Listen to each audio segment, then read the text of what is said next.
안녕하십니까. 9월 26일 화요일 말씀 묵상 함께 시작하겠습니다. 오늘도 말씀으로 하루를 시작하시는 귀한 성도님들이 주님의 은혜로 충만하시기를 기도합니다.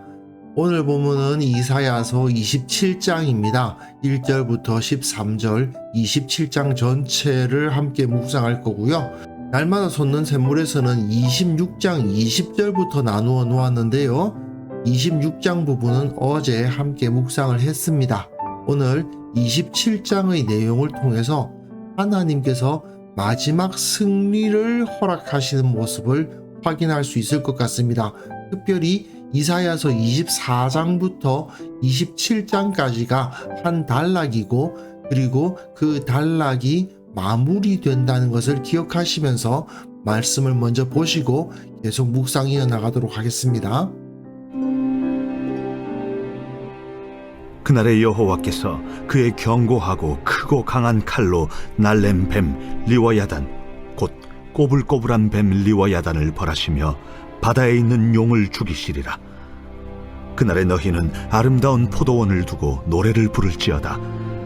나 여호와는 포도원 지기가 되며 때때로 물을 주며 밤낮으로 간수하여 아무든지 이를 해치지 못하게 하리로다.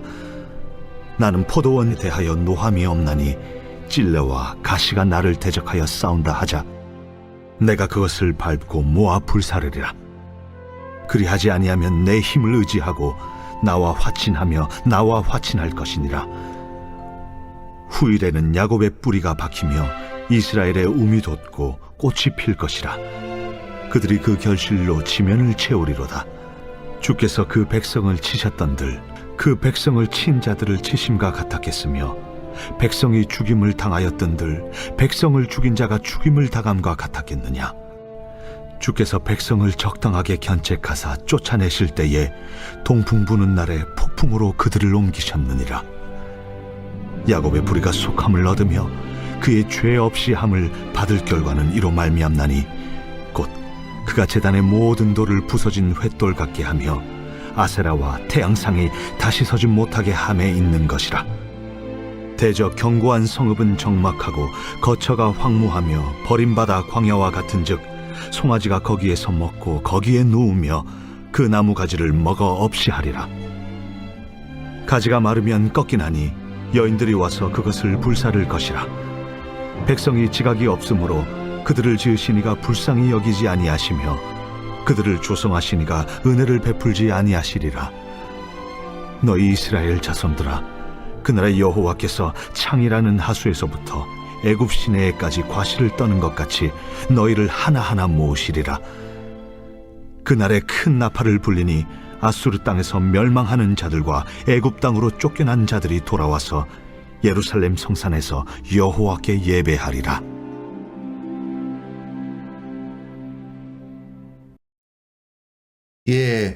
이렇게 한 단락이 또 마무리되고 있죠. 하나님의 날, 여호와의 날, 주의 날이 임한다라는 메시지가 24장에서부터 27장까지 주어지고 있었는데, 그 내용을 살펴보면 파괴된다. 세상은 다 파괴된다. 그러나 남은 자들은 노래할 것이다. 하나님의 영광을 인정하게 될 것이다. 세상은 다 하나님으로부터 심판을 당하겠지만, 그러나 그곳에서 남은 자들이 있고 하나님의 영광이 나타나고 구원받은 성읍이 있을 것이다. 세상이 전부 망하는 것처럼 보이지만 그곳에 구원받는 남은 자들, 하나님의 백성이 있을 거라는 거죠. 그래서 세상의 악이 다 파괴된 그 자리에서 남은 자들이 주님을 인정하는 그 모습과 마찬가지로 악한 영, 그 모든 세상의 악의 근원이 파괴되고 하나님의 백성, 남은 자들이 하나님의 영광을 노래하고 결국은 다 파괴되긴 했죠. 망하고 완전히 다 사라진 듯한 절망적인 모습으로 보였던 그 백성들을 보았더니, 아니 이들이 회복되고 구원을 받고 있더라. 완전히 없어져서 죽어서 사라진 것 같았던 그들이 다시 일어나서 하나님의 백성으로 구원을 받더라. 이런 이야기가 이 24장에서부터 27장의 내용이고요. 오늘은 그 마지막 부분, 회복의 노래가 주어지고 있다고 생각하시면 되겠습니다. 그날에 하나님의 날, 여호와의 날이죠. 그의 견고하고 크고 강한 칼로, 견고하고 크고 강한 칼입니다. 근데 이것이 뱀, 리워야단, 그리고 용. 견고하고 크고 강한 칼이 뱀, 리워야단, 용을 죽이시리라.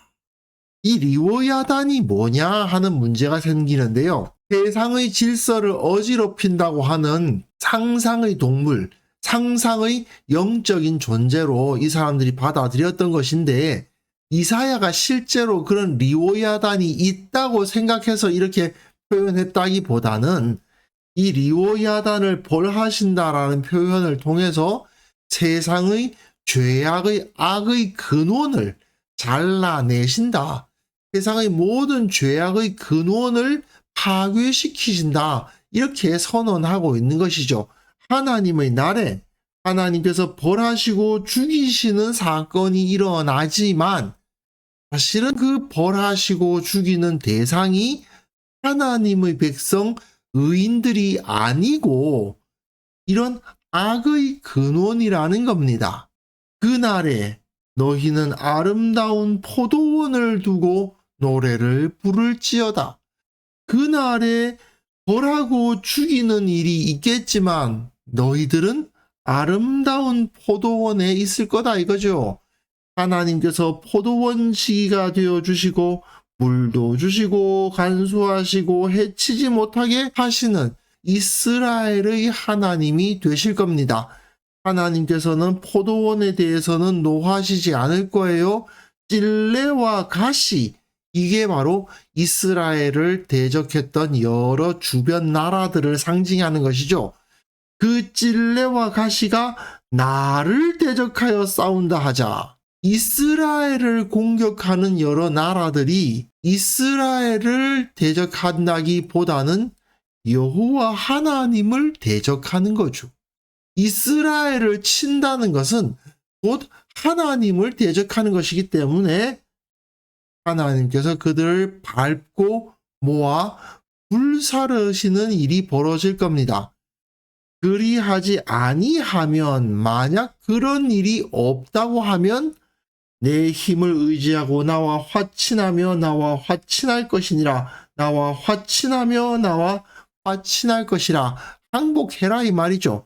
찔레야 가시야, 그 주변에서 이스라엘을 괴롭혔던 여러 나라들아, 나와 화친해라. 나와 화친해라.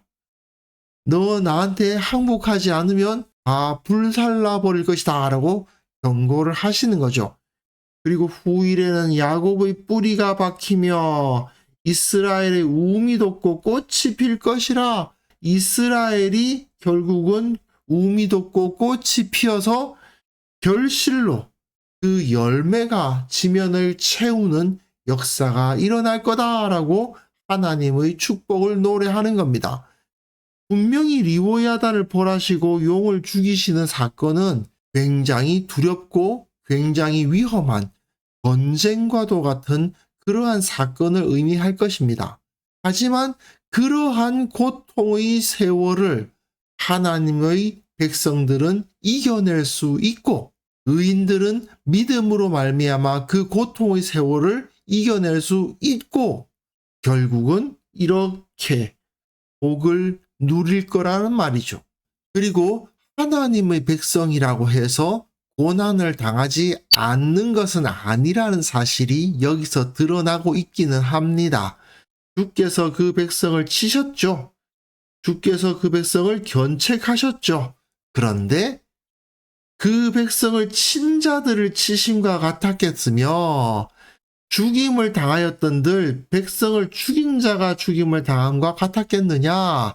이스라엘은 아수르에게, 유다는 바벨론에게 공격을 당했는데 하나님이 분명히 아수르와 바벨론을 사용하셔서 자기 백성을 치신 거 맞죠? 그들 중에서 죽임을 당하는 사람도 있었던 것도 맞습니다. 하지만 그 백성을 친 자들, 아수르와 바벨론이 이스라엘과 유다가 당했던 것보다 더 크게 당할 것이다. 하나님께서는 백성을 견책하시고 쫓아내시는 거 맞는데 적당하게, 적당하게 견책하시고 쫓아내십니다. 그 백성을 친 자들, 아수르와 바벨론은 완전히 파괴해버리고 없애버리심에 비해서 자기 백성은 쫓아내세요. 동풍 부는 날에 폭풍으로 그들을 옮기십니다. 어딘가로 옮기실 뿐 없애버리지는 않으시는 하나님의 섭리를 볼 수가 있어요. 그러니까 자기 백성들이 불순종하면 세상의 여러 도구들을 사용하셔서 하나님은 자기 백성들을 견책하십니다. 치십니다. 혼을 내십니다. 하지만 없애버리시지는 않아요. 하지만 여기서 조건은 분명해요. 야곱의 불의가 속함을 얻으며 그의 죄 없이함을 받을 결과는 이로 말미암나니 제단의 모든 돌을 부서진 횃돌 같게 하며 제단 이방신을 섬기는 제단을 말하는 거죠. 아세라와 태양상이 다시 서지 못하게 함에 있는 것이라 그렇게 되어야 불의가 속함을 받고 죄 없이함을 받는다는 겁니다. 우상숭배가 사라지지 않는 한 하나님만을 섬기는 그 자세가 바로 세워지지 않는 한 불의가 속함을 얻고 죄 없이함을 받는 것은 없어요. 그리고 우상숭배로 인해서 오염된 자들, 하나님께로 돌아오지 않는 자들은 어떻게 되느냐? 견고했던 성읍이 적막하고 황무지가 되고 버림받아서 광야와 같이 되고 송아지가 거기에서 먹고 누우며 그 나무가지를 먹어 없이 할 것이다. 나라를 포도원에 많이 비유하잖아요. 소가 난입해가지고 모조리 먹어 치운다 이거예요. 남는 게 없다는 것입니다. 그뿐만 아닙니다.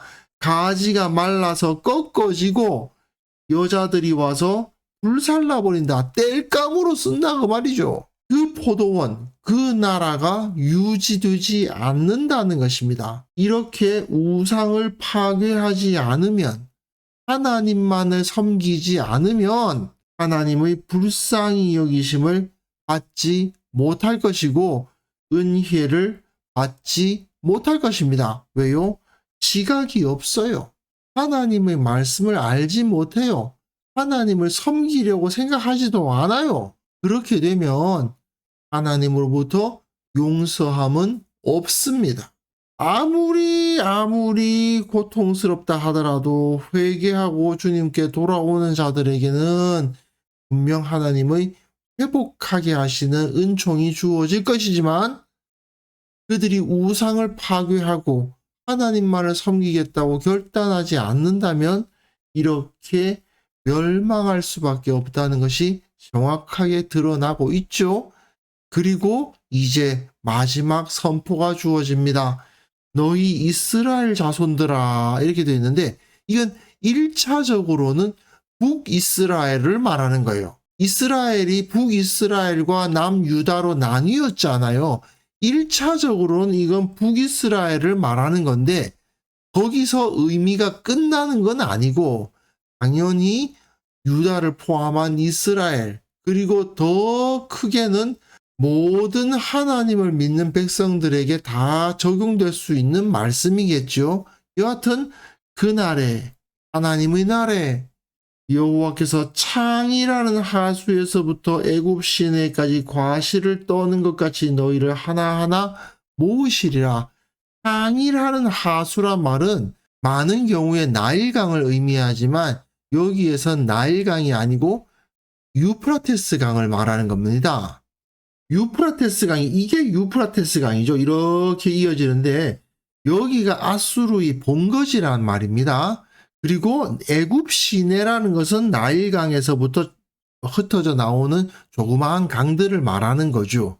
그러니까 유프라테스 강에서부터 애굽 시내까지 이 지역을 말하는 겁니다.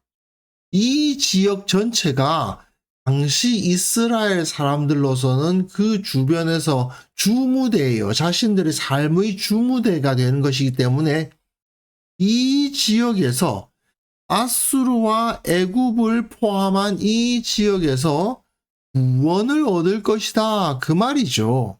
과실을 떠는 것 같이 너희를 하나하나 모으시리라. 여전히 포도원의 비유가 계속해서 이어지고 있습니다. 하나님께서 그 과실 하나하나를 귀하게 여기면서 모으는 것 같이 너희를 다 추수하실 것이다. 그날에 큰 나팔을 불리니 새로운 시대가 임할 때 나팔을 불거든요. 아수르 땅에서 멸망하는 자들과 애굽 땅으로 쫓겨난 자들이 돌아와서 예루살렘 성산에서 여호와께 예배하리라.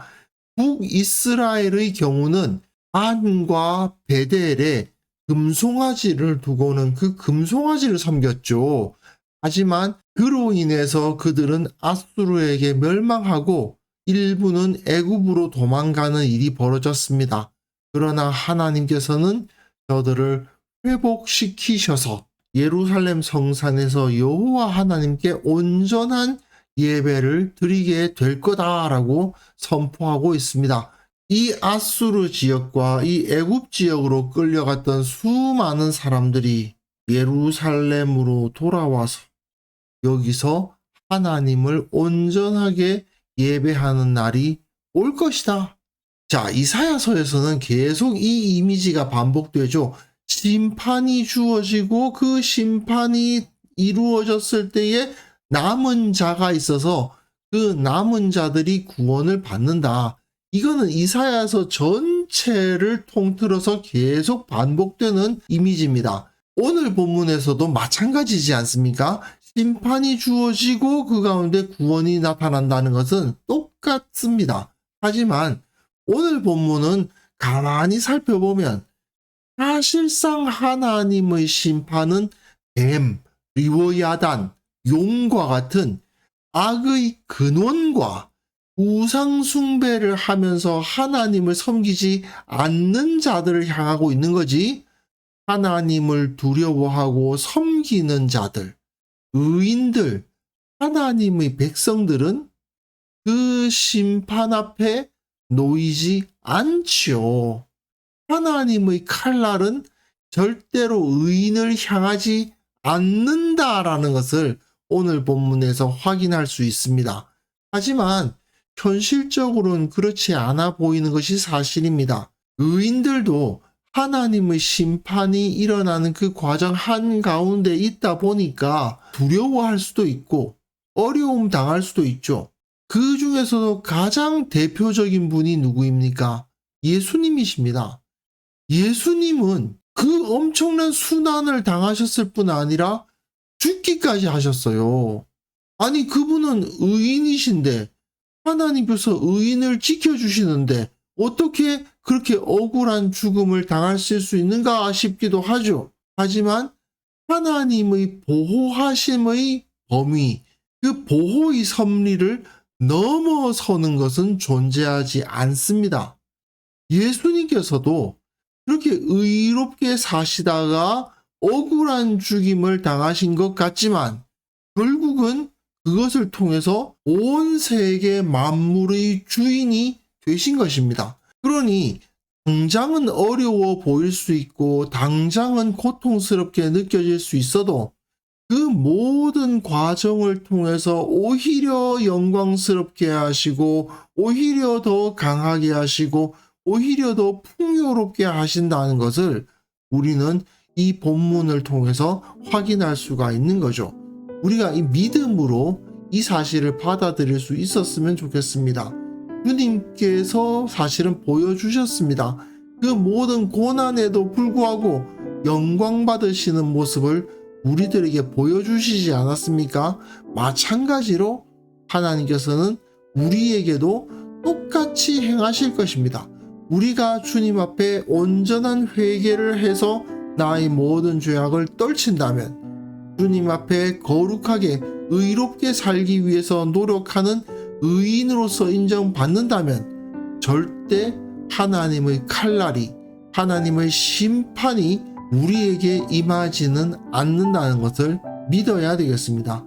그래서 이 시간 함께 기도하실 때에는요, 주님께서 나를 보호하시고 비록 어려운 일이 있다 하더라도 반드시 그것을 극복하게 하신다는 것을 믿어 의심하지 않게 하옵소서.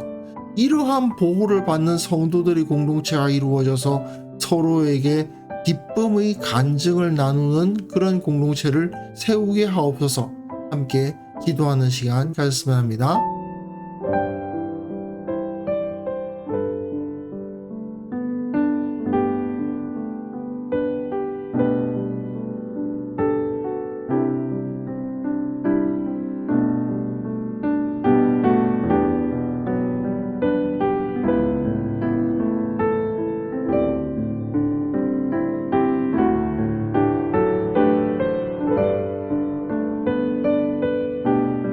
하나님 아버지, 주님께서 어떠한 어려운 일들 가운데에서도 나를 보호하시고 회복시키신다는 것을 의심하지 않는 믿음을 허락하여 주시고, 그 믿음으로 하나 되고 그 믿음으로 온전히 거룩해지는 성도들의 공동체를 만들어갈 수 있도록 도와주옵소서. 주님의 은총이 얼마나 큰 것이고 주님의 그 섭리가 얼마나 든든한 것인지 우리가 온전히 깨달을 수 있도록 도와주옵소서. 특별히 기도하옵기는 이 나라와 이 민족을 불쌍히 여주셔서 주님께서 그 섭리 가운데 지켜주시고 이 나라를 보호하여 주시고 이 땅에서 살아가는 자들이 참으로 주님을 두려워하고 하나님의 백성으로 인정함을 받는 역사가 일어나게 하여 주옵소서. 아버지 하나님, 특별히 원하옵기는 이 시간 우리가 주님의 영광을 바라보기를 원하옵나이다.